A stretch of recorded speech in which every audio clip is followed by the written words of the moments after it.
కేంద్ర పౌర విమానయాన శాఖ మంత్రి కింజరాపు రామ్మోహన్ నాయుడు ఆదివారం కాణిపాకం శ్రీ వరసిద్ధి వినాయక స్వామి వారిని దర్శించుకున్నారు.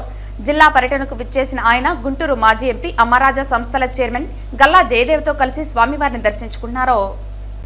కేంద్ర పౌర విమానయాన శాఖ మంత్రి కింజరాపు రామ్మోహన్ నాయుడు ఆదివారం కాణిపాకం శ్రీ వరసిద్ధి వినాయక స్వామి వారిని దర్శించుకున్నారు.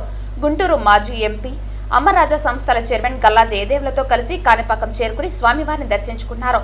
ఆలయ దర్శనార్థం కాణిపాకం చేరుకున్న కేంద్ర మంత్రికి ఆలయం వెలుపల పూతలపట్టు ఎమ్మెల్యే కలికిరి మురళీమోహన్ ఘనంగా స్వాగతం పలికారు.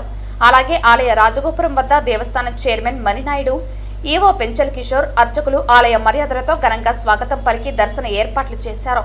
అనంతరం ఆయన స్వామివారి సేవలో పాల్గొని మొక్కులు చెల్లించారు. అలాగే శ్రీ వీరాంజనేయ స్వామి ఆలయం, నవగ్రహ ఆలయంలో కూడా మంత్రి రామ్మోహన్ నాయుడు ప్రత్యేక పూజలు నిర్వహించారు. అనంతరం వేద మండపంలో మంత్రికి ఆశీర్వచనం చేసి చైర్మన్, ఈవోలు స్వామివారి శేష వస్త్రాలను, చిత్రపటాలను అందజేశారు. ఈ సందర్భంగా మంత్రి రామ్మోహన్ నాయుడు విలేకరులతో మాట్లాడుతూ ఇటీవల కాలంలో కాణిపాకం ఆలయం ఎంతో అభివృద్ధి చెందిందని తెలిపారు. అలాగే ఆలయం మరింత అభివృద్ధి చెందాల్సిన అవసరం ఉందని, ఈ ఆలయాన్ని కేంద్ర ప్రభుత్వం అమలు చేస్తున్న ప్రశాంత పథకం ద్వారా మరింత అభివృద్ధి చేస్తామని మంత్రి రామ్మోహన్ నాయుడు తెలిపారు. అలాగే అభివృద్ధి సంక్షేమం అనే దిశగా CM Chandrababu Naidu, deputy CM Pawan Kalyan ఆధ్వర్యంలో రాష్ట్రం మరింత అభివృద్ధి చెందాలని స్వామివారిని ప్రార్థిస్తున్నట్లు తెలిపారు. ఈ కార్యక్రమంలో జిల్లా టీడీపీ ప్రధాన కార్యదర్శి సునీల్ చౌదరి, ఉపాధ్యక్షుడు నరసింహనాయుడు తదితరులు పాల్గొన్నారు.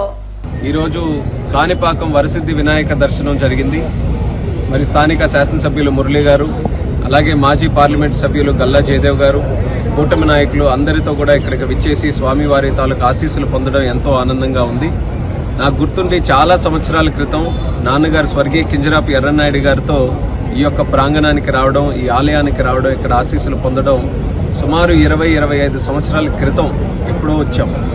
అయితే నేను ఆ రోజుల్లో వచ్చిన తర్వాత నా మనసులో ఉన్నటువంటి ఆలయం ఒక రకంగా ఉంటే ఈరోజు ఇంత అద్భుతంగా ఒక ప్రధానమైనటువంటి ఆధ్యాత్మిక కేంద్రంగా ఈరోజు ఈ ఆలయం వెలగడం అనేది నాకెంతో సంతృప్తికరంగా ఉంది. ఇక్కడికి రావడం కూడా మరింత ఆనందంగా ఉందని కూడా నా తాలూకా సంతోషాన్ని మరొకసారి నేను పంచుకుంటున్నాను.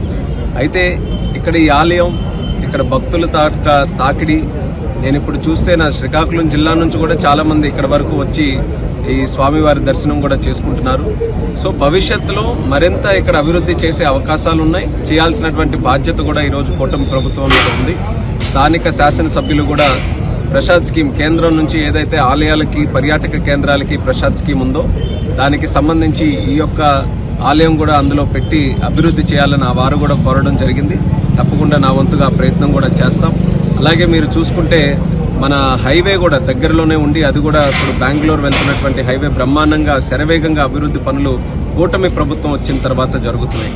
ఎక్కడ చూసినా సరే అభివృద్ధితో పాటు మన యువకులు ఎవరైతే ఉన్నారో వాళ్ళకి ఉద్యోగాలు ఇవ్వాలని మన ముఖ్యమంత్రి వర్యులు చంద్రబాబు నాయుడు గారు, ఉప ముఖ్యమంత్రి పవన్ కళ్యాణ్ గారు, అలాగే మన లోకేష్ అన్న గారు, కేంద్ర ప్రభుత్వం మోదీ గారు ఇస్తున్నటువంటి సహకారంతో మళ్ళీ బ్రాండ్ ఆంధ్రప్రదేశ్ ని చాలా బ్రహ్మాండంగా ఈరోజు తీర్చిదిద్దడం జరిగింది.